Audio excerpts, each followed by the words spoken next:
Coming up on this week's episode of TechSNAP, is your bucket publicly exposed? A security researcher has recently discovered many Amazon S3 buckets that are publicly available that aren't supposed to be. We'll give you the details.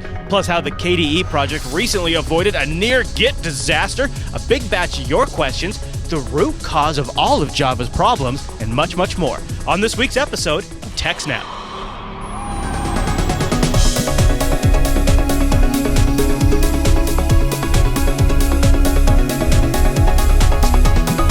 Everyone, and welcome to TechSNAP. This is episode 103 of Jupiter Broadcasting's weekly systems network and administration podcast. We stream this episode live on March 28th, 2013. This episode's brought to you by our two fine sponsors, GoDaddy.com and Ting.com. I'll tell you more about both of those sponsors as the show goes on, and the live stream is powered by the incredible Scale Engine over at ScaleEngine.com. My name is Chris, and joining us every single week is our host, the admin, the tech, and the teacher, Mr. Alan Jude. Hey there, Alan. Hey, Chris, everybody. Thanks for watching. Hey, man. Welcome to episode 103. The TechSNAP train continues on. And big show today. Big show. We have some actually really... kind of a small show, isn't it? Oh, well, actually, don't tell anybody, but it's been getting smaller and smaller. This week, I think we're also only going to be 32 minutes long. They won't notice. No, actually, this week, there's a couple of stories in the roundup that I'm particularly interested in, and there's an interesting email or two that we're going to get to, so stay tuned for all of that's coming up in the second half of the show. But first, like we always do in the TechSNAP program, is the news, Alan, and our first story takes us to some leaky buckets. What's going on? Yes. So Amazon's S3 service, right? It's a simple storage service, or I forget what the three S's stand for, but it's called S3, and it basically allows you to store a bunch of files on Amazon's cloud. And what you do is you create a bucket, and then you can put a bunch of files in a bucket. And these buckets have settings, and apparently most people set it up wrong. Oh, of course. So security researcher DigiNinja was watching an old episode of Hack 5 about Amazon S3 and decided to give the free trial a go and see what he thought of it. Okay. And basically, with S3, when you create a bucket, you end up with a URL that's the bucket name dot S3 dash the region name dot AmazonAWS.com. Right? So it's like... his was digipublic.s3-ap for Asia Pacific -north.amazonaws.com because he chose to put his bucket in Tokyo, Japan. Okay. And then your buckets that you create can either be marked as public or private. If it's private, then nobody else can access it. You can only access the private bucket or the files in it if you have a key that lets you in. So basically, you have to sign every request so that you can get in. But if a bucket is marked as public, then anyone can look at the bucket. Right, it's like making a web directory readable by the web server user. Exactly. And when you go to the root of the directory, you get a list of all the files that are in the bucket. Yeah, okay. Then your public S3 buckets can contain files that are either marked as public or private. Okay. So if you do create a public bucket, you can create certain files that are private, and if someone tries to access them, they get a 403 error that says you need a key to access this file. But basically, most people apparently seem to accidentally make their buckets public when they probably didn't mean for them to be. That doesn't surprise me, especially when you're working on stuff and you want to give other people access, or you want to have somebody check it out. Maybe you mark it as something, forget to go back and turn that off. So while experimenting, he found that if you try to access a bucket that is assigned to a different region, right? If you try to access, say, his bucket that was hosted in Japan by going to the address as if it was hosted in Ireland, right? It gives you a redirect. It's not an actual, like an HTTP redirect, but the error message tells you, hey, you need to use this URL to access this file instead. So based on this, he decided to basically get a word list of all the common dictionary words and so on, and try it against the Amazon S3 subdomain and basically see how many buckets he could find that were marked as public. Right? So he started with a short list of only like 2,500 common words. Sure. And found that about 5% of them had buckets with that name. And, he started flipping through them and found, thousands of files that, maybe weren't supposed to be there. Right. That people didn't necessarily want to be public. Right. Yeah, so he what's tried, funny, because and not necessarily actually funny at all, is not only is it just a matter of exposing something that somebody didn't want other people to see, but the other potentially more negative impact is you get charged. So if you had stuff up, yes. if you had MP3 files up there, or if you had a bunch of stuff up there you didn't want somebody to grab access to, and they start pulling it down, you pay that. You pay for that. Exactly. That's get into that story in a minute. But yeah, so he had a list of 2,268 names that he got from PacketStorm, which is a security website. And of those, he found about half, 1,206, didn't exist.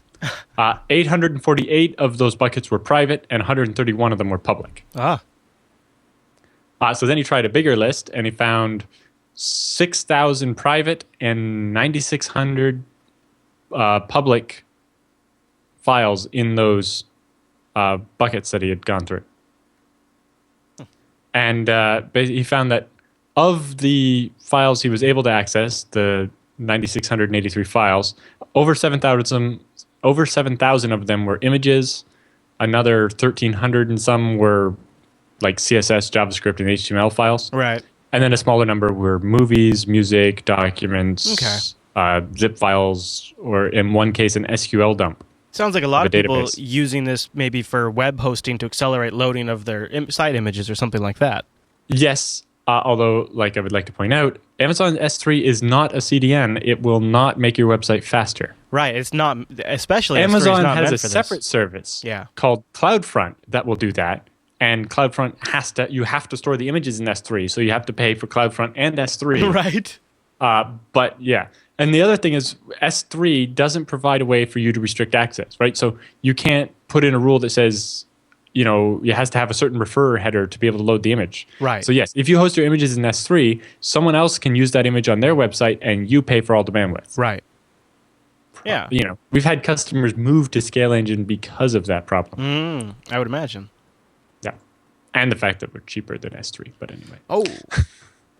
That helps. That's not the point I'm trying to make. So mostly images, it looks like. Yeah. In the couple, this is only like 100 and some odd public buckets that he managed to look at. I think somebody has gone further than this already and found other stuff. Right. But he was surprised by the number of buckets that were marked public rather than private. And while scraping through the results of the files he did find, he found a bunch of documents that he shouldn't have had access to. Oh, yeah? Like there was someone had filled out a PDF form, a Ministry of Defense training requisition. So that's the British military. And so that form contains things like his social security number and address and a bunch of other personal information. Probably everything you need to steal his identity. Yeah, right. Filled out this form, and then he saved it in his S3 bucket. Got to keep it there. That way I have it in the cloud. Right. Well, what would be worse is if some business was saving everything they received from their customers to an S3 bucket and accidentally had it as public. Right. Right? So rather than one guy's filled out form with all his personal information, it would be all of the customers filled out forms with all of their personal information. We know of several drive-type utilities that will mount an S3 drive to your machine, and you got to make sure that that's using encryption and that it's storing things properly. Right. Yep. And, if you're using something like that, it probably doesn't automatically mark every file as private. I hope it would, but if it's like a group, lots of ways like one, that. I'm thinking of I had a client that was looking at a collaborative base, almost like it was Dropbox before Dropbox was really a big thing. It was, and it wasn't clear how Dropbox would be used in organizations. Not always is still. And they were looking at it was a little crappy client that somebody wrote that would sync to S3. And the whole thing they wanted is they wanted the ability to be able to do it from anywhere. And I'm almost positive, I can't remember specifically, but I'm almost positive that in order for the way they were accomplishing this is by making it world readable, if I recall. And right. there was no sort of front-end encryption. Now, things like Jungle Disk, that's a little safer because Jungle Disk will encrypt it before it even sends it up to the S3 storage. Right. But part of the point of S3 is possibly making the files public, but not necessarily. Right. Sword Saint in the chat room asks if you can tell if a private file exists by knowing the file name and the bucket location. I'm not sure. I'm pretty sure you would get a 404 for a file that doesn't exist in a access denied for like a 403 for a file that does exist in a private bucket. In a public bucket, if you access the root, you get a list of all the files, including the private ones. And if you try to access a private one, you get a 403. So it's very likely you could gain some information just from the names of the files. Right? It's interesting. I think the core issue here is not so much an Amazon problem as it is people are not properly controlling their security on the service. Yes. They're unknowingly marketing things publicly is really, I think, the core problem. Right? Yes. So yeah, exactly. No, we're not really dogging on Amazon flaw here so with much. S3. Yeah. It's just that people that are using it have to know how it works and use it better. Yeah. You know, maybe I don't know if private is the default or not. It might even be, but then, you know, but I think it especially the case where people are using third-party apps to use S3. Right? I'm not writing to the API and doing it myself. I'm using some other app to do it for me. Mm-hmm. You know, is that app doing something I don't know, like setting everything public? Mm-hmm. All right. Yeah, and he also found a spreadsheet that had a company's accounts, which is like tax data, basically. You know, all the income and where they spend all the money and everything, right? Yeah. And he found a lot of people's personal photos that maybe they didn't want to be public. You know, maybe people put them up there and wanted to share them with a small subset of people, but by making them public, everybody can see them, and maybe they didn't want that. Mm. And videos, especially like you mentioned with videos, if you make video public on there, then you pay every time somebody downloads it. Well, and like Big Knighted, I'm not sure exactly how he says his name. He says he thinks that Amazon should require that everyone using S3 mark their files as private. But you see what he's not even considering. That would defeat half the purpose of S3. A lot of people use Right. S3 to make things public on purpose. That's how Amazon makes their money, is they charge you on the transfer. So the more public files they have, the more money they make. Yes. So it's not really in their model to tighten that up. And I'm not dogging on Amazon. But apparently, Adam EK says that the default is private, which I would Right, assume. yes. Oh, yeah. Oh, yeah. No, it is. Yeah. Yeah. And when you create a new folder, by default, Blue Phoenix, it's marked as they private. are private by default, but people use third-party apps that mark them as public, or they mark it as public and don't realize that every file is public, and so on. We should mention Blue Phoenix is in our live chat room. You can join us live Thursdays at 1 p.m. Pacific, which is 4 p.m. Eastern, over at jblive.tv. And we always like when you join us live because we get to interact with you live in the chat room and follow up on stuff. Any other thoughts on that one? So on DigiNinja's blog, I have two links here. One to when he originally talked about it and wrote the tool, and then a second one where he has the results of what he found just by looking out. Good blog post. He had some good stuff. He had some nice tables, and he broke it all out, and he put a pie chart in there. I like all that. Good stuff. We love a good pie chart. Yeah. We'll get to an even better pie chart, or more depressing pie chart later on.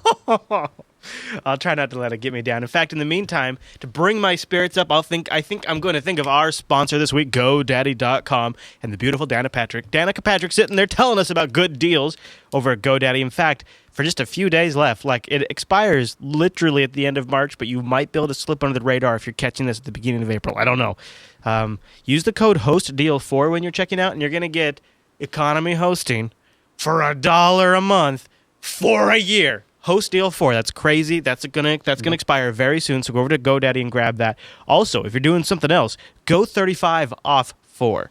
Go 35 off 4. Guess what? 35% off your entire order. Boom! First time order. Take Go 35 off 4. You throw that in there. Pow! 35% off. And that also expires at the end of March. Slip it in there. Maybe somebody will get a little sleepy at GoDaddy and forget to hit the turn off button. So you might have a chance if it's Pretty sure of it's April. automated, but I got pull. And it starts with D and ends with Patrick. Wait, starts? Yes, something like that. I think you know where I'm going with that. She's got a race car. I won't give any more hints away. I don't like to drop names. But thank you to GoDaddy for longtime support of the TechSNAP program.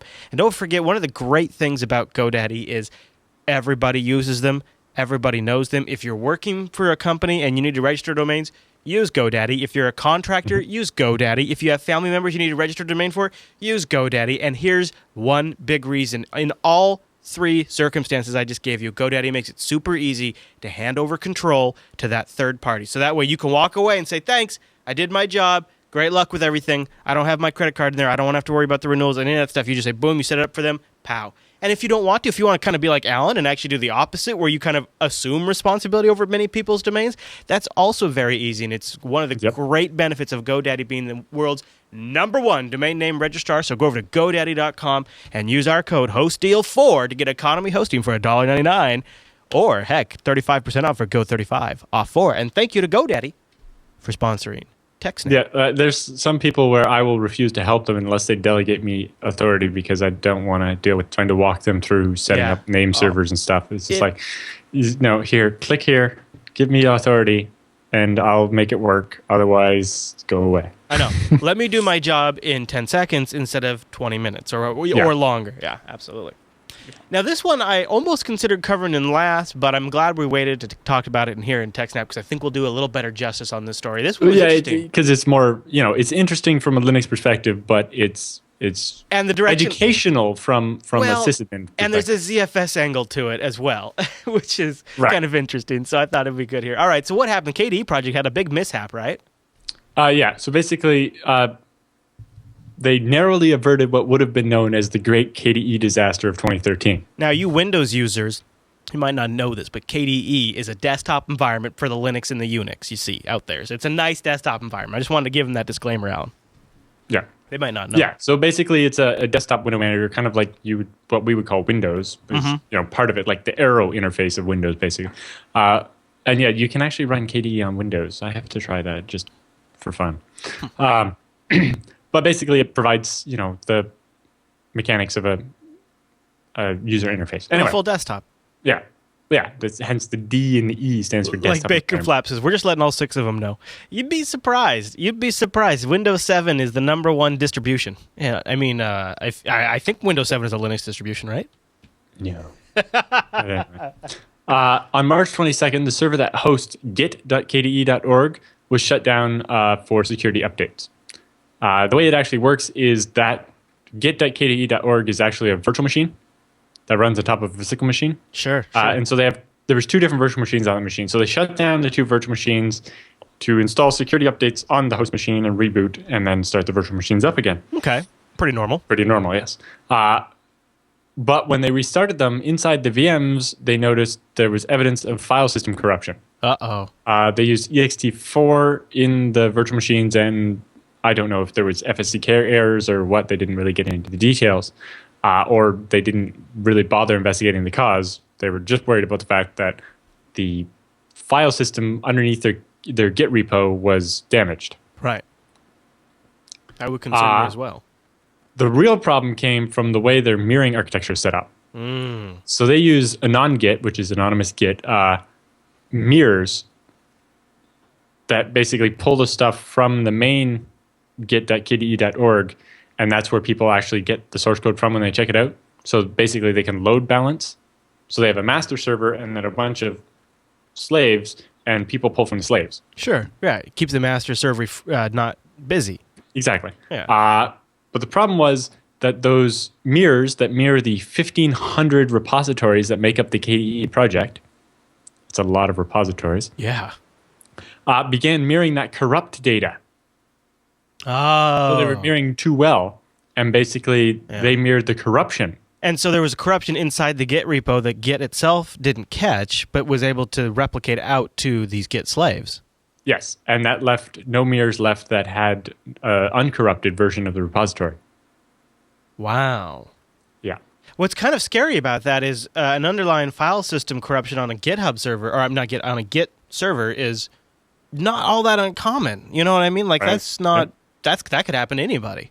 Yep. Okay, so what happened? And Git's internal check, Git FSCK, would detect that. Yeah, normally. Yeah. Well, it did, but the problem was that the way the replication was working, it doesn't do that check. Oh, that's the key. Okay. But part of the problem stems from the fact that in their replication strategy, git.kde.org was always considered to be correct, right? It was the master source. It made sense when they set it up that, we would always assume that this server was right. Whatever the main server says is right no matter what. Because in their consideration, like when they built this system, they figured the server would be up or it would be down because the hard drive would be broken or the power supply gone or whatever. Mm-hmm. Right? They never considered a case where the server would be up but wrong. Right, producing damaged code. Yeah. In this case. Yeah. But basically the system they had in place relied on the ability to sync so that if the master did die, what they would do is just grab one of the anon-git mirrors and push it back up to the master, right? Like you would expect. But basically, how it turns out is git -- mir copies the data from the master rather than doing a clone like you would normally do to check out. It copies all the metadata and everything from the master, but it does it without the usual verification and safeguards that were normally in place. So it copied the corruption too. If you had done a git clone, git clone would have detected the problem because it does the SHA hashes of everything. Mm-hmm. But when you use the mir mode, it doesn't check, apparently. That's my understanding of it anyway. The article maybe goes for into speed, probably for speed purposes. Yeah, you think? Probably. Yeah. All right. Well. So the article has a lot more detail than I had time to summarize. And what I found interesting, did you see the part in here where they say that they are pretty much pinning this on Extended 4, and they think that Extended 4's time is essentially past, and they're going to try ZFS on Linux to host the Git repo. Partly, yes. And they have an update where they address a lot of the common criticisms they got about the fact that rather than having backups, they relied on being able to sync from a mir back to the master. Well, like worst case scenario, they probably would have found some developer who had a good, semi-clean, semi-recent local. Although for all 1,500 repositories, some of which didn't have any recent activity, yeah, that'd be a nightmare. Yeah, that wouldn't work. That just wouldn't work. That would not work. Yeah. Of course they get criticism, right? I mean, they always are going to get criticism on the internet. The article goes on to discuss a number of the steps that they're planning to take to make their system more robust. Yeah. And then the update talks about a lot of, people had suggestions like, oh, why don't you have like a tar archive? It's like, well, we actually did have tar archives of the stuff, but they were tars of a Git clone, so they didn't have all of the metadata. So they wouldn't have lost any source code, but they probably would have lost a lot of the version history and stuff, and it probably would have made a mess, right?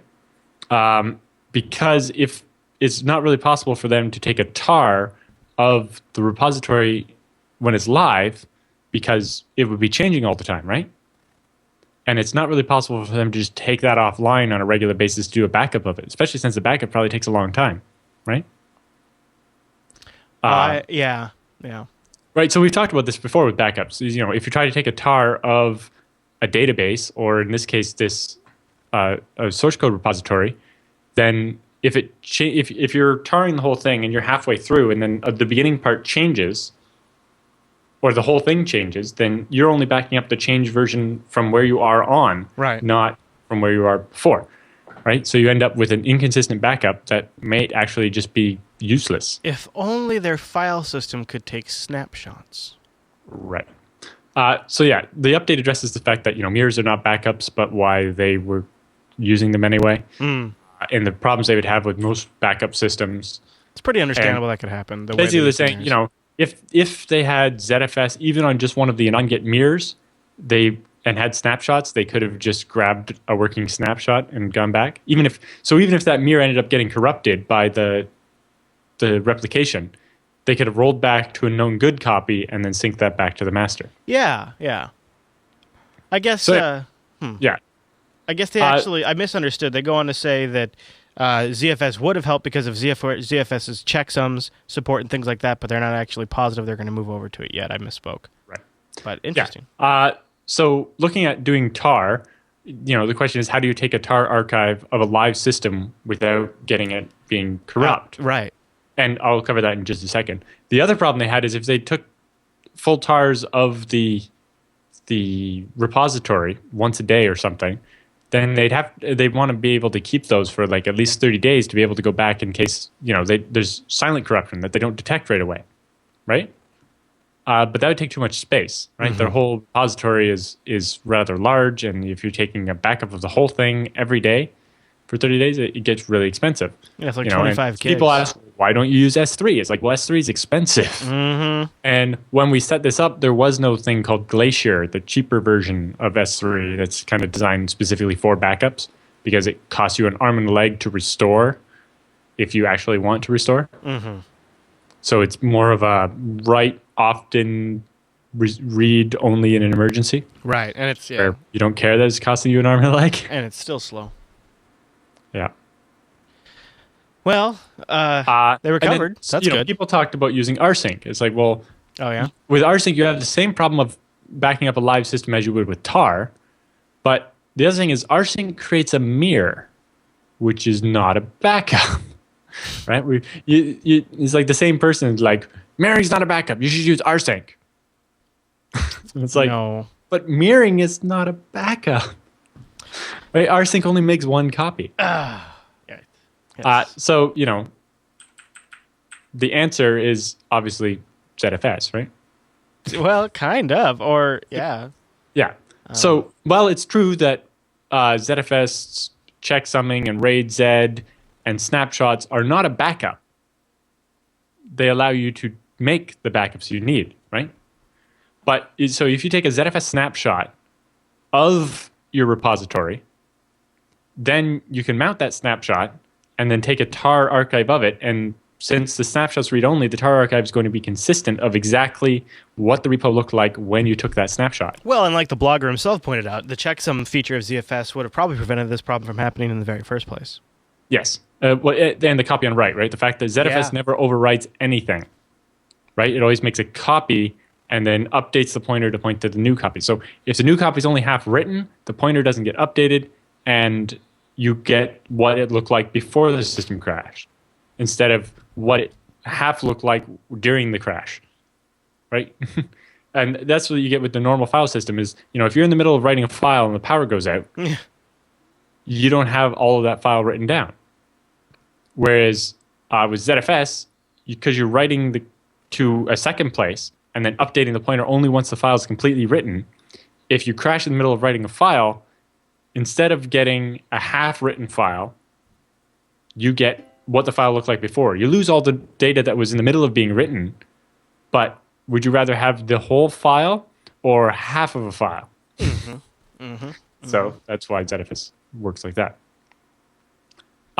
The other thing is, what you could do with ZFS snapshots is use ZFS send, which basically allows you to copy a snapshot to another ZFS array or to a file. Oh basically, my gosh. it outputs a ZFS snapshot to a pipe, which you can then do whatever you want with. That is so awesome. Are you ZFS serious? Send has an incremental mode where you can say, give me just the blocks that have changed between this snapshot and this snapshot. Gosh, man. Right? This is how ZFS replication works. It's not real time, but it allows you to, like in my ZFS replication setup, I take a snapshot every 30 minutes, and then we copy just the differences over the network. Using this ZFS send feature? Yeah. Is that yes. You can send just the differences between two snapshots. So you can have this on another remote server, you can have a ZFS file system daemon that's waiting for a connection from another server to receive the send file, or yeah, basically what I do is I pipe ZFS send from the master server through SSH into ZFS receive on the slave server. Oh, okay. So SSH is the transport. So it's not like ZFS has a network people have done it with port Netcat. open. If it's on the LAN, you can do it with Netcat and avoid the encryption. I was overhead. thinking ZFS actually had a network service that it could start up and listen. I was like, holy crap!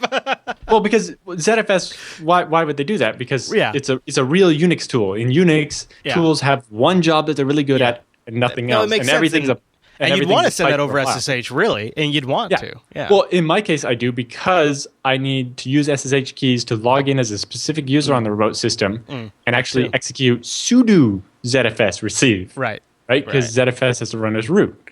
And or I could delegate a data set to run as a non-root user, but I didn't bother. Just take to ZFS and call us in the morning. It'll solve your problem. That's incredible. So that allows you to send just the difference between steps. So basically, if you had a snapshot, hourly snapshots of your Git repo, then you could use ZFS send to push copies of those snapshots to another server so that you would have that. Or you can send them out to a file and just archive them.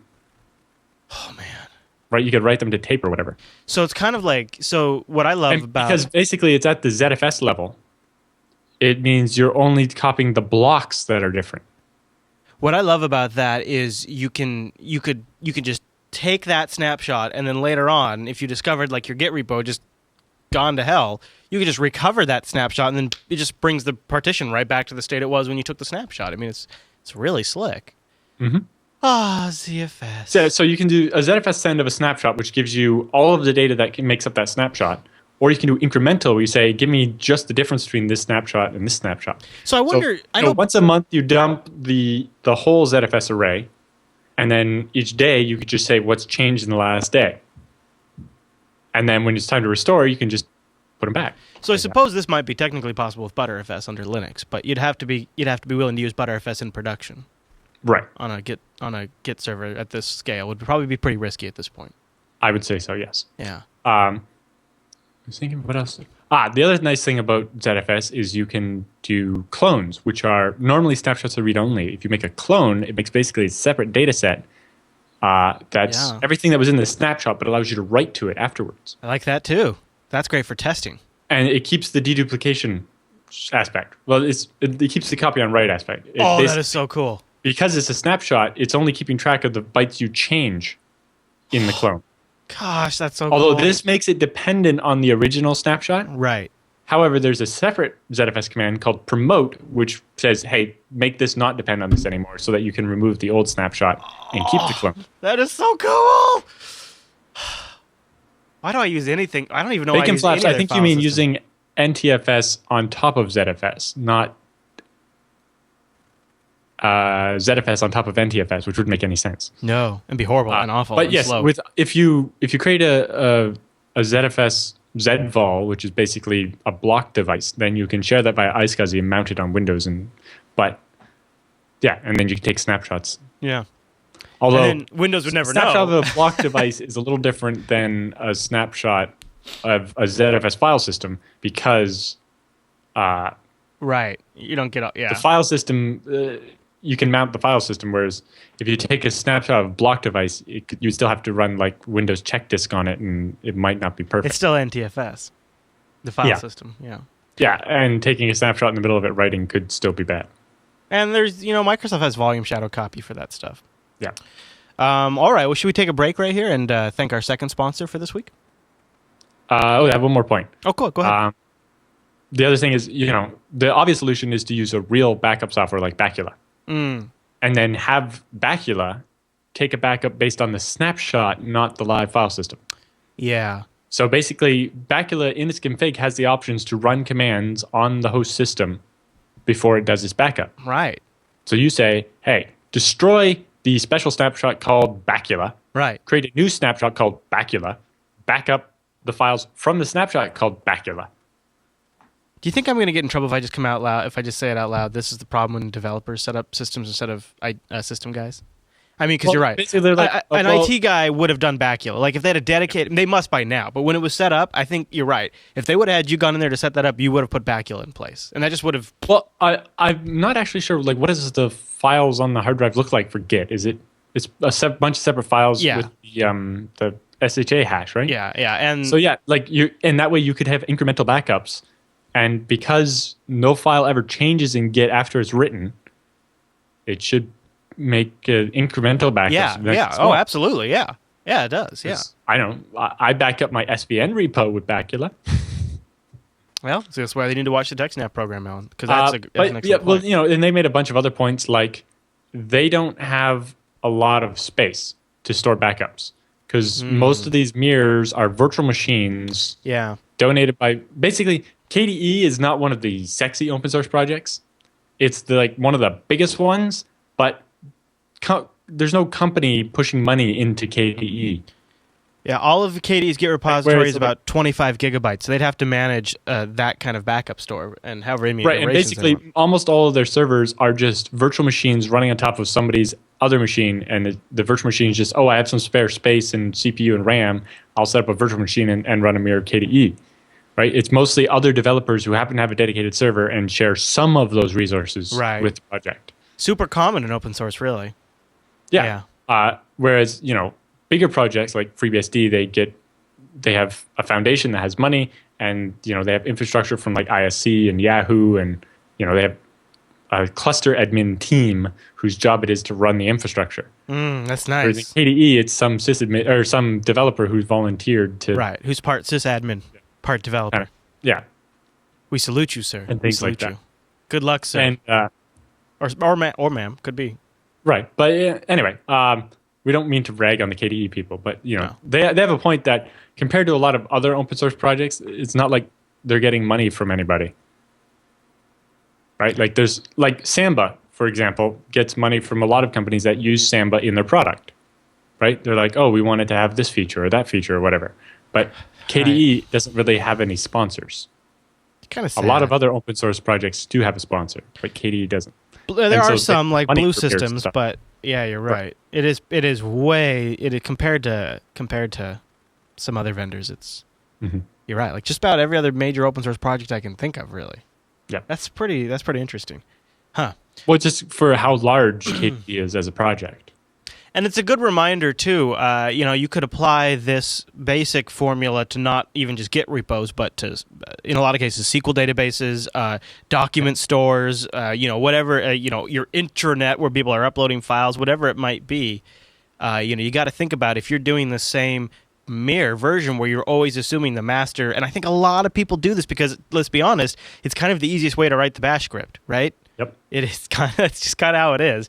And so just something to think about, and maybe look at Bacula and see if Bacula could be introduced. If you can't redo the way you're doing all your mirroring, maybe you can mitigate it by taking some snapshots and getting some known good clean copies you could always revert back to if you had to. Right, Don't but rely on basically it those comes mirrors. down to a copy is not a backup. You need to have multiple copies because in their case, they detected the corruption, but because they do a fresh copy every 20 minutes, the window of time they had between when they detected the corruption and when they when they could have restored a backup was less than 20 minutes. Yeah. Right? So that's why you need to have backups going back, a number of days, because sometimes you delete a file and don't realize you still needed that file until 4 days later. Well, if you only, replicate to an external hard drive once a day, then the file is gone off the external hard drive 4 days later. And I wonder, since the Git repo itself is in a virtual machine, I wonder if there could have been some sort of snapshot regime with the virtual machine, so they maybe could have. Well, but see, you'd still lose quite a bit of changes. That would take a lot of space as well. Yeah, it would, and you would lose like maybe a day's worth of stuff in that case. So yeah, it's not. Yeah, we got to get something else in there. All right. Well, let's take a break right here and thank our second sponsor this week. That would be Ting.com. You guys know I'm a big Ting fan. In fact, I've been rocking around my I'm just basically calling it, this is my new second computer. It is my Note 2, and I love it. I'm getting it all equipped. Right now it's locked up and loaded with Bitcoin monitoring software. In fact, I realized because I cashed out Bitcoins when they were like at $45, this is probably the most expensive phone I've ever bought because I bought it with Bitcoin.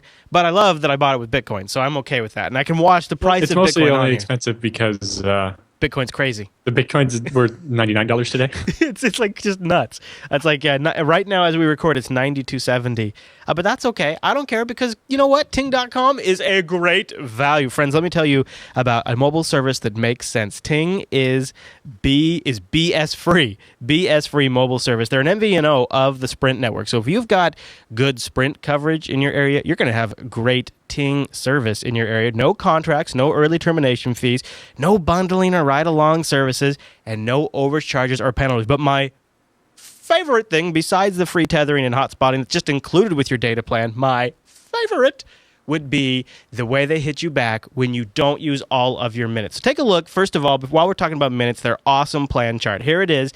Mix and match as many minutes, text messages, and data that you need. So for me, I need minimal minutes, I need minimal text, and I need a whole lot of data. That brings me in at $33 a month with no hidden charges, just the taxes you got to pay in your area, included hotspot and tethering. That's outrageously good, but here's the best part.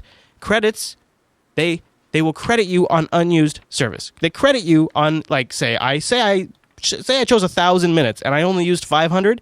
They'll credit me on my next bill. Do you understand? Are you grokking that? How awesome that is? That just blows my mind completely that a cell phone service is crediting me for that. It's unbelievable. And you can tell that Ting is really shaking things up. Some of the other players in the market are trying to adapt and respond to what Ting is doing. And I really love my Ting phone. I think you'll like it a lot, too. And we've got a special deal for you. Go over to TechSNAP.ting.com and you'll save $25 off your first device or $25 off your service. You can even go crazy like me and bring over an Evo 4G or something like that. They've got a small beta program right now where you can bring your own device. And then when you combine that $25 service, it is an outrageously great deal. Outrageously great. So thank you to Ting.com. And don't forget, you can call Ting between 8 a.m. and 8 p.m. Eastern, 1855 Ting FTW, and you get a human being. You get an actual human being. They have this thing where they pick up the phone and a person's there. It's fantastic. And it's great if you've got multiple people on your plan because they're only got a flat $6 a month rate. So you add that person, and then when they get stuck, you just have them call Ting. You don't have to worry about it. And you know they're actually going to get somebody instead of having to do the phone tree dance, which nobody likes. So go check out Ting. They've got all kinds of great packages. They got lots of great devices. They're big Android fans, including some refurb devices like this Overdrive Pro that they have up here. These things are really cool. And they got a great deal on that. You can find all of that over at techsnap.ting.com. And thank you to TechSNAP for supporting, or thank you to Ting for supporting the TechSNAP program. I feel like I'm supporting Ting too because I absolutely love it so much. I would almost do these for free. Not quite, because now that I've been paid, I'm never going to do it for free. But I really love the service.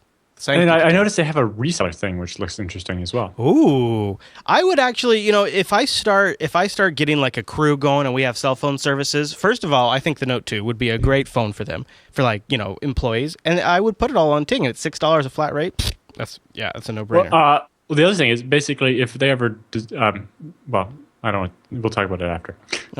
Oh, okay. All right. Well, all right, Alan. So. We will move right along to our next story. And this one sounds very epic in scope, but you say there's not a lot to it, really. Tell me about this. It's a root of the Java problem. That's a pretty catching headline.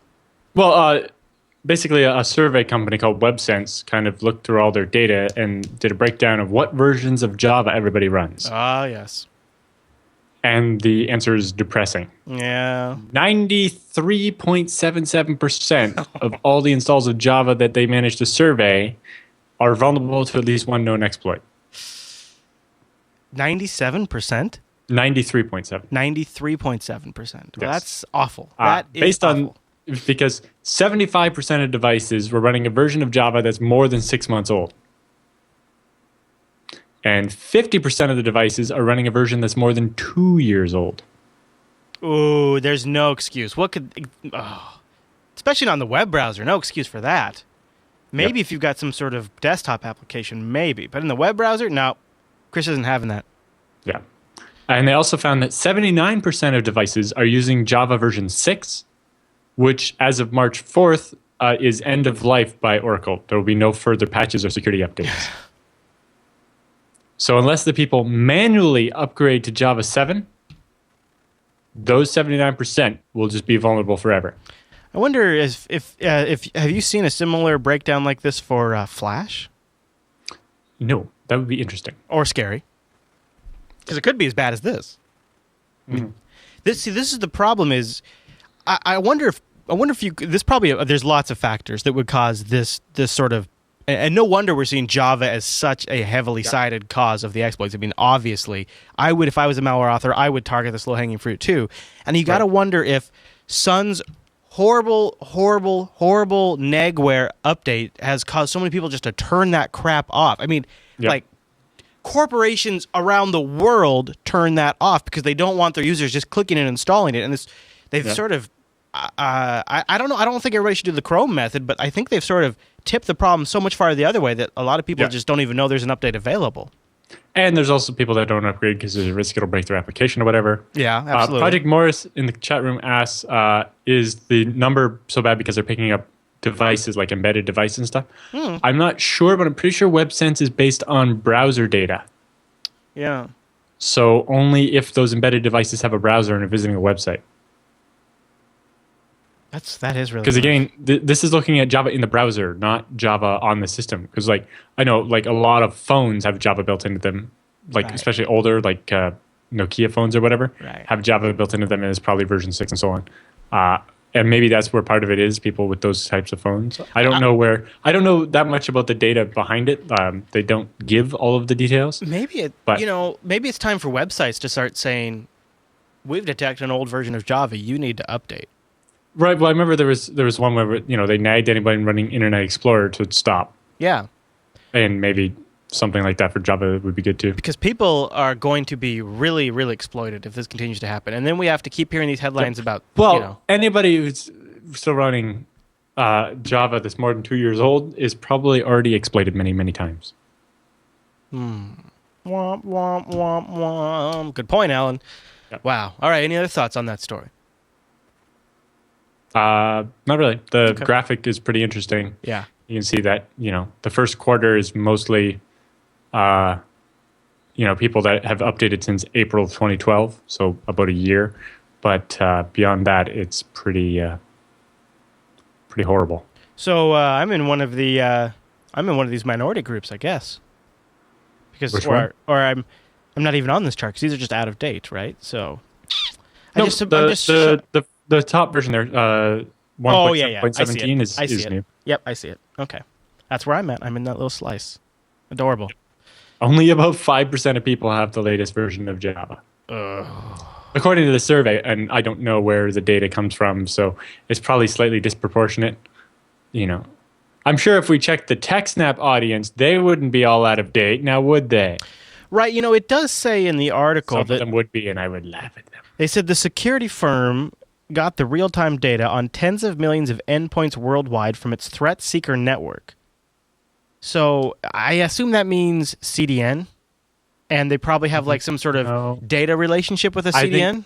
No, I'm pretty sure it's more something along the lines of them going out and scanning stuff or something. I'm not sure. It's not very clear whether they're getting the data from web browsers that are visiting a site, or if they're getting the data by going out and scanning machines. The key might be in that threat seeker network part. That might be. Yeah, but they don't That's just describe part what of that is WebSense, or yeah. what. And Yeah. WebSense isn't a security company. It's Right. it's like a metrics company. Yeah, So yeah, there's not very much detail there. They're very vague about a lot they of are. stuff. I'm looking at the description on their website too, and it's like just all marketing crap. Yeah. Yeah. All right. Well, interesting. Go update your Java, people. Go patch your S. Didn't you see the TechSNAP? Hey, shirt we just scanning made? is not illegal in and of itself. But no, you can't tell what version of Java someone's running remotely. Almost everybody's behind NAT. That's an end user anyway. So yeah, it's probably not from some kind of scanning. Yeah. All right, Alan. Interesting stuff. Yes. Well, with the news all done, that means it's time for the TechSNAP feedback.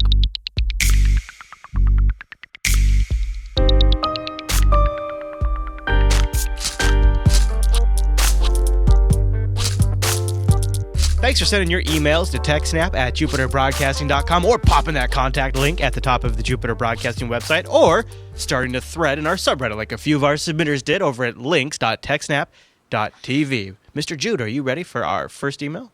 Sure. All right, it comes in from Otto. I don't know, I think. Otto? He says, hello, guys. I've been watching since the show's inception. My question is how can I go about telling my university that it has a vulnerability? They don't sanitize their SQL queries without them thinking that I'm a bad guy and kicking me out or suing me. Keep in mind, it's one of those biggest, if not the biggest university in South America. Hope you can answer my questions. Congratulations on such a good show from Argentina, Otto. P.S. About 5 months ago, you guys said security conference. The Echo Party was in Europe. It's not. It's in Argentina. Good to know. I think it moves. I don't know. So what do you think, Alan? You've worked in a university, school, Not a university. but whatever college, system, yeah. college system before. How would this be handled That in that would be kind of... Well, basically the same way you would disclose the vulnerability to anybody. You kind of write it up and Post send it on to Twitter them. and then just walk away? No. No, I'm kidding. Normally, you don't post it on the full disclosure list or Twitter or whatever, Right. unless they're not answering you when you contact them. Yeah, I think So yeah, basically, it's tough because, you could bruise don't some go far egos. enough. Don't actually delete any data, and then they can't accuse you of deleting data. Right. And, document and go to somebody and maybe just approach it and, hey, I was doing research on this topic and checked, that kind of thing. Because you don't want to bruise egos, especially if it's something that was built in-house. But you do need to let them know. Yeah. It's probably a good idea. Good luck, Otto. I'm glad you're thinking about that. So try to write it up semi-formally and just email it. Make sure you didn't access anything you weren't supposed to. Have them watch some TechSNAP. No, tell them that you did, if you did. Right. Basically, you just be like, I was online doing this and I noticed that the SQL query is in the URL and that if I change it, I can access stuff I'm not supposed to. Yeah, that's exactly it.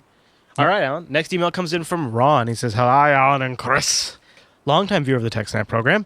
And I've been here since day one. I have loved the show, but my question is this.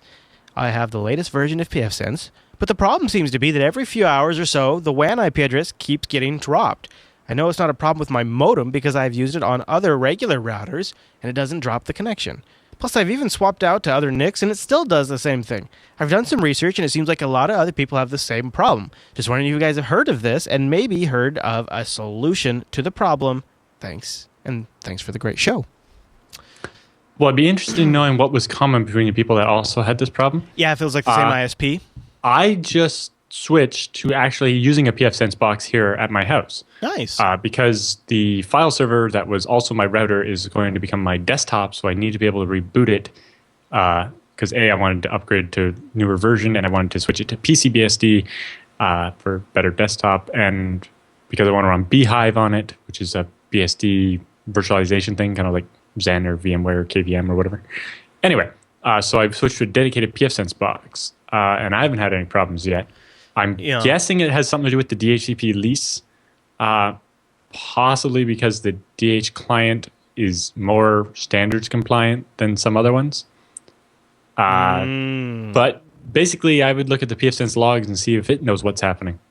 I have had... Basically, it's a DHCP client, so the IP address doesn't go away unless the lease expires, and the client automatically tries to renew the lease as soon as it's half of the time is expired. Drop down there and because on FreeBSD, what command will tell you? Like on Linux, ifconfig or whatever could give you your IP address. Ifconfig gives you the IP address. And will it give you the lease info though? No. That'll be in the DH client log. Okay. Oh yeah. Same software that you would use on Linux. Yeah, just check the. Yeah, exactly. Okay. So the other thing I was going to mention is I've had this happen on pfSense. In fact, it's actually plaguing a client that I have right now occasionally. Really? And they have this issue and they're running NTOP and they're running QoS and they're running all these services on top of their pfSense box. And every now and then when the CPU just is totally slammed, it starts dropping WAN packets for some reason. And you can see it in pings. Packets I can understand. Yeah, and I don't know if maybe there's some sort dropping a ping that seems like that's more to do with the interrupts on the network card or something because the ping is in the kernel, so it would supersede any app running. What they have found, and I haven't looked at it myself personally, but what they have found is they turned off NTOP and it stopped happening as much, but it still happens about once or twice a day. So I don't know. That's packet loss, not losing the IP address. Right, not losing the IP. Not quite the same thing. But you might just play with some of the software you have on there if you've loaded something. Right. Mine doesn't have much on it. And I've always... My setup is kind of complex because I have 300 megabit networks in it. One connects to a switch that has a VLAN that puts it in the same VLAN as the modem, which is in bridge mode, and that's how it gets... Anyway, so one NIC goes to the internet, and then the other two NICs are lagged together and go to the switch with LACP, but then in pfSense, on top of that lag, there are 3 VLANs. 3 VLANs? Yes. One for home, which is basically upstairs of my house. One for the office, which is the downstairs of my house. And one called guest, which is the guest Wi-Fi. Because the little Wi-Fi adapter thing I bought does multiple SSIDs with VLANs. So I have, the home SSID goes into the home VLAN, the work one goes into the work one, and the guest one goes in a separate VLAN so that those people can access the internet but not see anything on the LAN. I wonder, I'm sure he's checked the pfSense logs. Probably doesn't need to go. Well, probably doesn't need to be worth mentioning, but I guess if you haven't, check you definitely want to look through there and, see if there's anything that indicates anything. Because, the first time I used pfSense, I was kind of confused by the log files, which are binary instead of text-based. And I don't remember if it's my FiOS or if it was my Comcast business, but I'm pretty sure it's my FiOS. If I want to do a pfSense box here in my house, I have to clone the MAC address of my router, or else I will have DHCP issues. That's something I've read online is, I guess... Right. With almost all ISPs, they lock it to a MAC address. So if you change your router device, you just have to call them and tell them, and they'll do a release. Right, that too. Yep. But I avoided having to call them when I switched devices by just switching the MAC address on the pfSense box. There's a box in pfSense for it because it's a very common thing. Put in the fake MAC address that I use, and then switch the MAC address on the old machine back to its native one. Now, mine's a fake MAC address because originally my router was a VMware virtual machine. So I got to just make up the MAC address. And so I've kept that MAC address through 4 different devices that have been my router since then. I don't know any difference. They don't know any difference. Now, remember we were talking about KDE earlier? Our next email is actually about KDE. Surprise, surprise. All right. It comes in from Jonathan. And he says, hey, guys, love all the shows you have, and I really appreciate all the information you've given. You've been the main piece of my learning about Linux. But he's taking a look at the FreeBSD side of things out, and he has a question. He says, I've been wanting to get set up in VMware for a while now. I've tried several times, but I keep having trouble compiling or building a window manager. I know you the one VirtualBox one already set up from the Linux Action Show, and you've done FreeBSD before, but I'd like to learn how to set it up myself. I'm wondering if you know a website that has some good step-by-step instructions for a newbie on installing FreeBSD and getting set up with KDE. Any information will help. Thank you so much, and please keep up the good work. Alan, so getting started with KDE on FreeBSD, what do you think, man? I'm not sure. I've never compiled KDE. I've always just used the binary package, and for 9.1, there isn't binary packages because of the security incident we talked about previously. Although they say soon that'll be fixed. PCBSD has the new package system, package ng. They have a repository for that. So even you can run real FreeBSD 9.1 and just use their package repository and get pre-compiled KDE. It comes with KDE with the new package, and it comes with an installer. Right. If you just do an install based on PCBSD, or PCBSD has downloadable VirtualBox and VMware images, then you can do that. Yeah. Jonathan should really go this way. Yes, you definitely should go that way. But if you want to be a stickler or whatever and want to do FreeBSD, you can use it and just there's an article on the PCBSD wiki for converting FreeBSD into PCBSD. If you follow just the very first step to set up their package ng repo, but not the later steps to actually install the PCBSD meta package on top of FreeBSD, making it PCBSD, then you can use their package repo to install KDE. Yeah, do the packages though, right? Don't build it. Yeah, well, because if you build KDE and Xorg and all the stuff, it'll take you a couple of days and some gigs of space. And just so much CPU really time. No advantage. No. So, all right. Next one comes in from Rutger. He says, hey, Chris and Alan. And I've been setting up an Nginx server on Ubuntu 12.04 to host enterprise-level WordPress applications. Yeah, nice. I'm a big fan of WordPress myself as a developer, but the server setup, especially the hardening, is quite interesting. However, I'm struggling with the user setup on the Linux side. I have a folder /projects in root, as in the root of the file system. Owner is www.data, and it's in one single project folder. So it's in /projects/project name, okay? And it's all owned by www.data. So far, so good. The site's running good. Now I want to add another project. So I create a new folder next to the other project. So now it's /projects/project2. And now what? How do I make it so that Nginx can run the site's whitelist in a separate WordPress application, and that does not have the rights to each other? So they don't have the rights to each other's stuff. So you kind of follow what he's saying here. So he wants to host two folders, two separate apps, and have them not be able to see into each other. But they're under the same root folder. Right. Now, you can do that with the permission, but basically what you need is for the code for those projects to run as a different user, right? Rather than executing the PHP as www-data, you want to run it as two different users so you can own those directories to those two different users. Although remember that whatever user Nginx runs as has to be able to read the data. Mm-hmm. So normally what you would do is you would make the owner of the directory the user that PHP is going to run as, the group the user Nginx is going to run as, and give Nginx only the right to read. And the other permission will be set to none. So nobody can go in there except for the PHP user and the web server user. Anyway, what you have to do is, however you're running PHP in Nginx is where the answer is. Right now, I don't know which way you're doing it, but if you use php-fpm, which is the fast CGI process manager, you can make two separate pools of PHP processes, one running as user project A and one running as user project B. And then basically you have separate fast CGI ports, and you just configure your Nginx to use this pool that runs as user A for this project and this pool that runs as user B for this project. I like this. And that's how Scale Engine does it. He emails us in, Alan, and he's in the chat room right now, so it sounds like that is going to work for him. He mentions, by the way, that he's not a big fan of WordPress. Not a big fan. I said it the other way around. Right. But yeah, so that's how we do it at Scale Engine. Basically, each customer has it. So there's a user called PHP-J Broadcasting, and all the PHP code for your site runs as that user. That's where our hack sorting happens right there, under that account. Yeah. Very cool. And there's actually a separate account called jcolony, a user php-jcolony that runs the code for Jupyter Colony. And so they can't see into each other.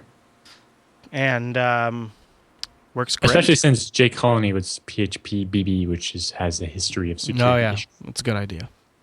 All right. Our next submission comes from PriceTX on the TechSNAP subreddit. And I thought this was really cool. I like a little audience-generated content here. He says, I thought this might be some interest to a few people. I have a small dedicated server running FreeBSD, which doesn't do anything particularly important and doesn't see too much traffic either. However, the key thing to note is that SSH is running on port 20. That's not a lot of traffic. Port 22, no. And he documents the most common SSH login attempts. And I just thought this was great. Just a little anecdotal evidence or information from our audience. Admin, 30 attempts to log in with the user ID admin. But the next most common login ID, Oracle, followed by test. Enterprise and Oracle are bad for not updating, right? Yeah, right, exactly. Followed by FTP, then TeamSpeak, Info, FTP user, Postgres, Git, Webmaster, Nagios, all standard applications. Yep. There's some really good, crazy ones. Lots of ones in the 3 category. Lots. Videos in here. Demo. Don't use demo. Admin 1. Andy, Dave, Ben, public. Don't use public, people. Samba. Another really common one, I'm sure. Courier. Yeah, anything that's associated with a service. Lots of one standard first names. FTP1. All that kind of stuff. Really interesting, PriceTX. So thanks for sending that in. It's fun to kind of look at that and compare notes. We also had another thread started by Z Spaceman, who says... I'm trying to sort my repository. Oh, you got yours up? I'm trying. I'm failing at running sort. All right, well, you sort that, and I'll show this clip that Z Spaceman sent in. He says, this is how I feel every time Alan mentions ZFS as a Linux user. Now, I can't play it because I think we'll get pulled down, but it's a great clip from Shaun of the Dead, so I'll have a link to that. Talking about the Z word. Yeah, don't being say that. Zombie, but yes. Yeah, great movie and very funny clip. So thanks to... I'm getting the command line arguments of cut and sort. Nice. Sort uses -T for the separator, and cut uses -D for the delimiter. I've noticed on any of our subreddit threads that have ZFS mentioned, there's always somebody in there who's got to paste the ZFS on Linux.org link in the comments. It's always got to be somebody. Because they really want their ZFS. Well, I don't. And they're just jealous we got it first. I don't blame them. I know Riley88 in the chat room. I know it's only 30 seconds, but see, we've had some trouble before. I've got mine up here. Oh, yeah? So, Oracle, 530 attempts. Test, 279 attempts. 4 underscores, 184 attempts. I never even thought of that. The letter A, 112 attempts. Then I have admin 88, cron 75, Nagios 70, db2 inst1 55, Abe 43, Postgres 38, CU 38, support, root spelled with zeros, Jack Wang for some reason, Ubuntu 27, user 25. That's a smart one. They started using the parts of the subdomain from the reverse DNS. Ooh. So one of my IPs is nat-1.html1.scaleengine.net. So they tried nat-1 and HTML1 25 times. That is clever. TeamSpeak 20, Minecraft 19. That's another good one. Apple 17, Guest 16, App 16, FTP user, backup, no login, FTP test, Apache, John, Andrew, Webmaster, If no login ever works, that's shameful. Yep. Tomcat test user. How far back does that log go, do you think? Not very long. Yeah. Yeah. It's nuts. Just like when you watch an SSH server that's publicly exposed, it just basically happens all day long. Just getting knocked on. So anyways, if you want to send us a question or send us an email, you can do it in a couple different ways. One, you can just email us, techsnap@jupiterbroadcasting.com. Even better, you can hit the contact link at the top of the Jupiter Broadcasting website and then just select TechSNAP in the drop-down. and then leave us a note. Or if you'd like to maybe get the community's perspective, so maybe audience members can chime in and answer the question before we even get to it on the show, go over to our subreddit at links.techsnap.tv, and in there, just start a thread. And you can also vote on stories, submit stuff to the show, all kinds of stuff over there. But, all right, Alan, that's all the emails we have for this week. Yeah, I think, right? Mm-hmm. Okay. Well, then you know what that means. It's time for the TechSNAP Roundup.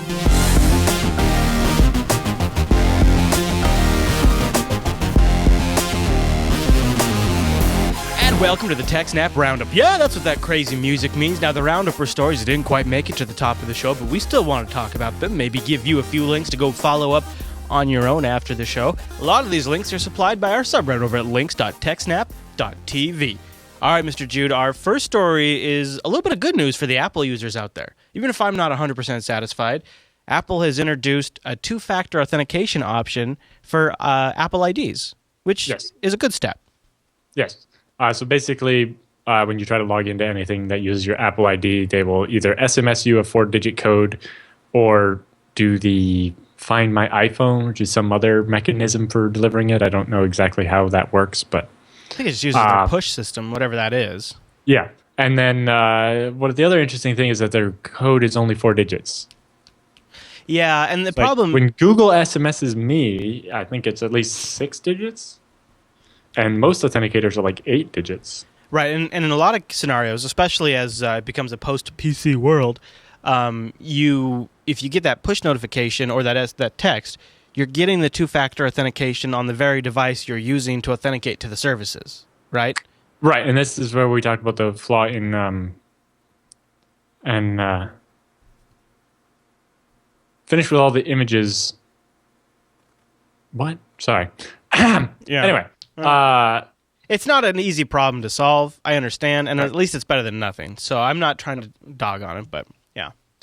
All right, well, this one was interesting. You know, we kind of follow what happens with PayPal because both of us use it in our daily businesses. Yep. And it looks like something... Is this like a spat between MasterCard and PayPal, or what's going on?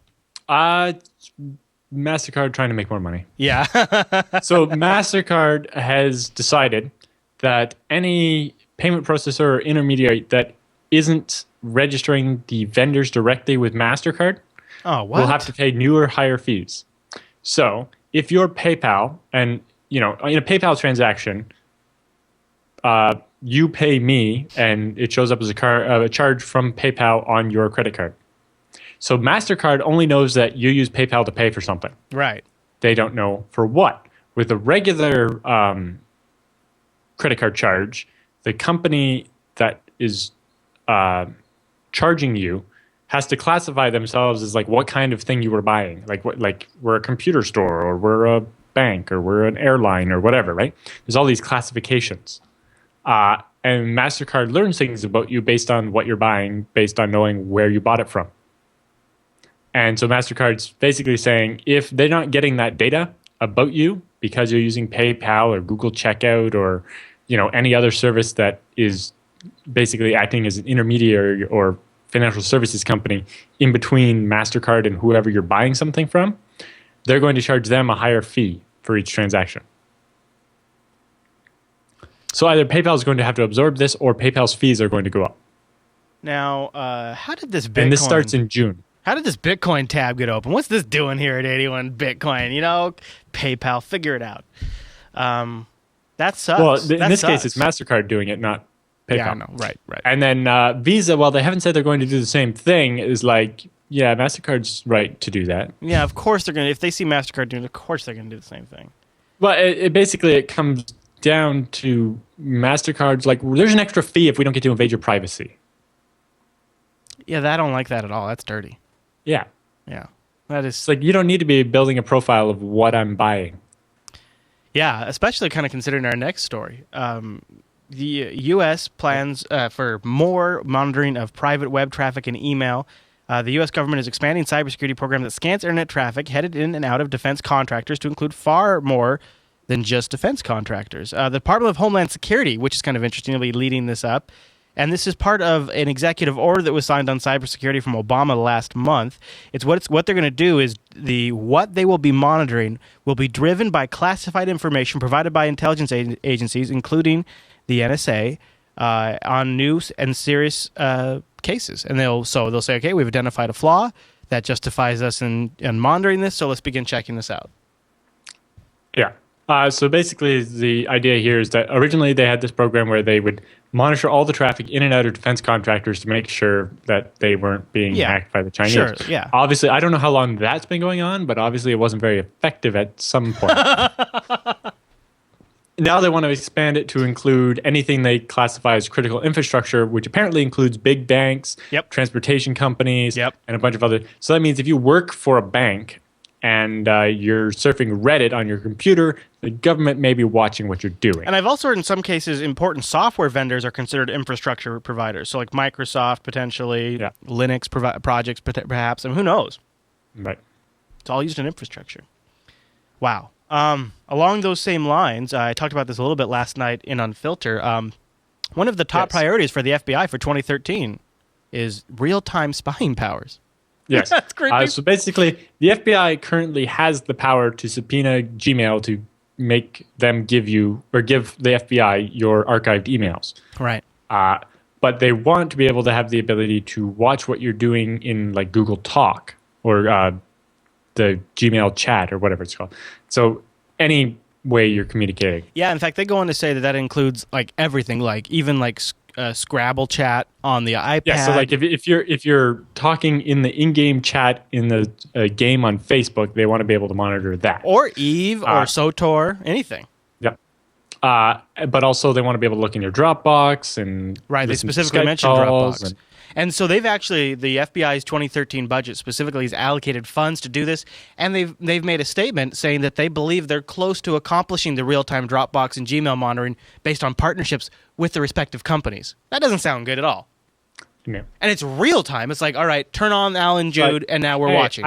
I'm Google. I think I want to move to Canada to get away from this bullshit. Yeah, you should. You should trust me. Actually, it's worse. Well, I think Google should move. It's worse for people outside the country because then we like follow even less privacy laws for exactly. People. Yes, as a Canadian, if I were to use Gmail, then the U.S. government would have no compunction about not spying on me.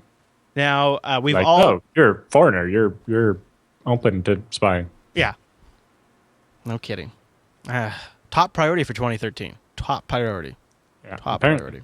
One of their top priorities. Right. They didn't mean the only priority. Right. Makes a better headline. I have seen some messy server rooms in my day, but this article I just included in here, it's a little wire porn.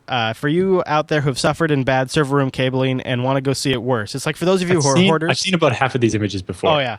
Oh, yeah. It's pretty awesome. This is, boy, some of these, what's always the worst are the old phone systems. Those are always just atrocious. Yeah.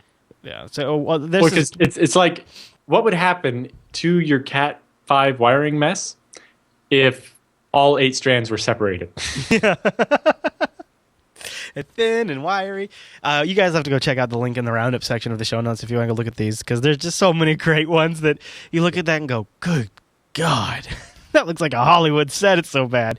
I love and I've been there. I love the switch hanging by the Cat 5 cables, like not even properly mounted. The one by the toilet's a classic too. I think that'd be kind of the one by the toilet I think is phone system too, isn't it? That could be handy. Yeah, it looks like it is. Yep. And then Jezebel asked what I use for emails. I have my own private mail server with Postfix and Dovecot and so on. That's a good way to go. I use the I'm all in the Google system, man. I'm in. I even pay for it like a fool. Speaking of PayPal, next roundup story: PayPal to drop VMware from 80,000 servers. That might be an exaggeration. You think? 80,000? Well, I guess if you count every VM. Right now, PayPal has 80,000 VMs.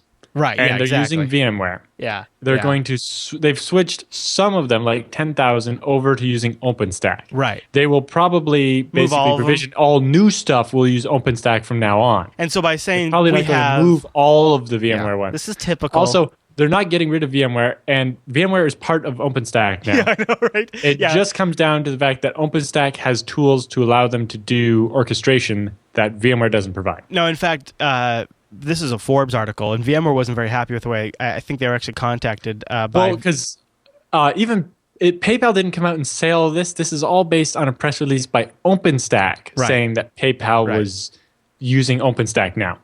And, based on the wording of the press release from OpenStack, that may have been slightly too generous.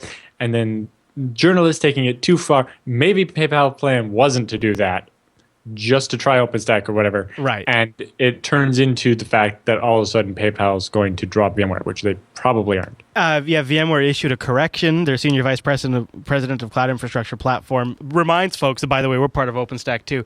I think, this kind of underscores there is a pretty strong competitiveness right now in the virtualization market, and VMware has been a king sitting atop a hill.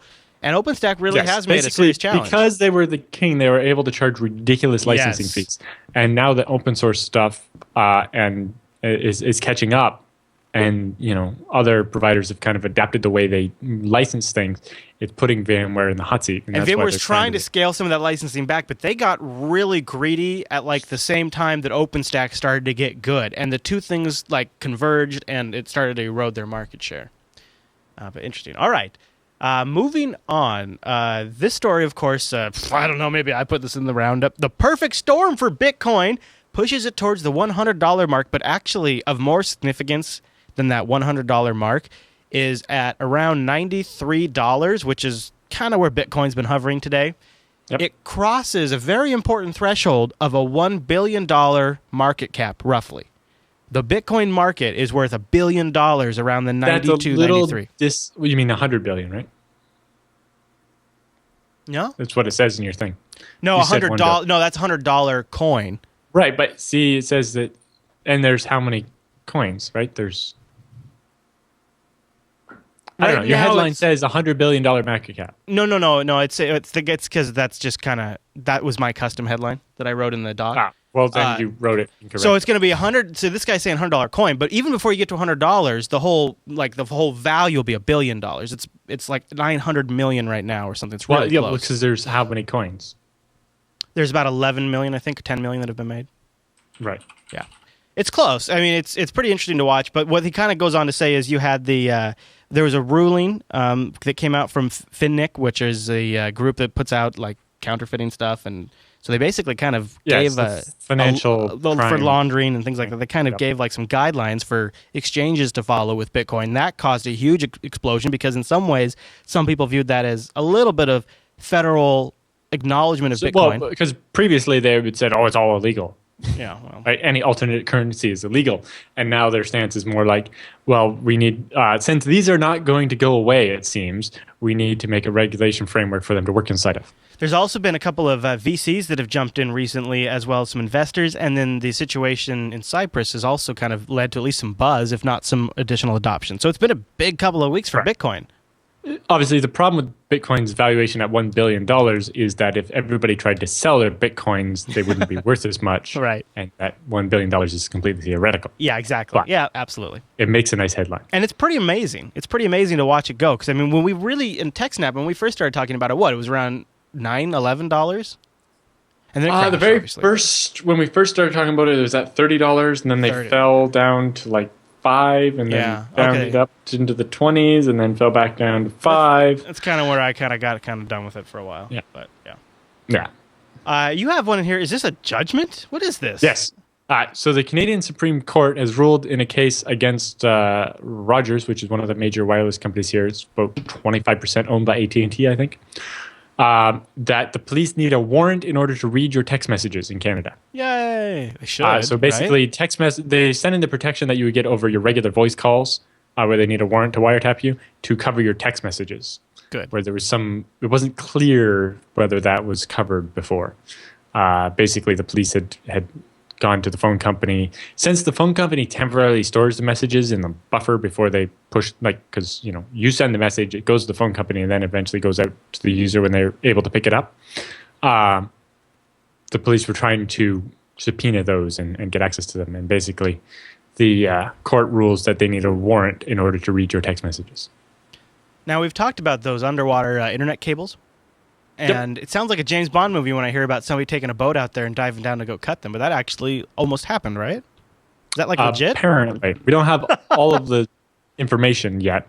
But yes, the Egyptian Navy claims to have arrested 3 people for attempting to sabotage the undersea internet cable in the harbor. Oh, man. That would cut off internet to a lot of places. So that's good that they... Mostly Egypt. Now, there was a...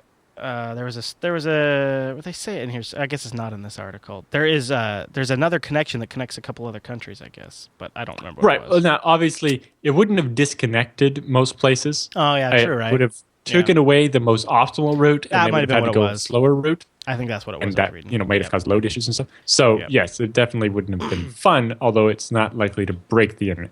Although, if you're a small country that only has 2 or 3 cables connecting your whole country, then, if you don't have diverse routing, then yes, losing a single cable could make a big deal.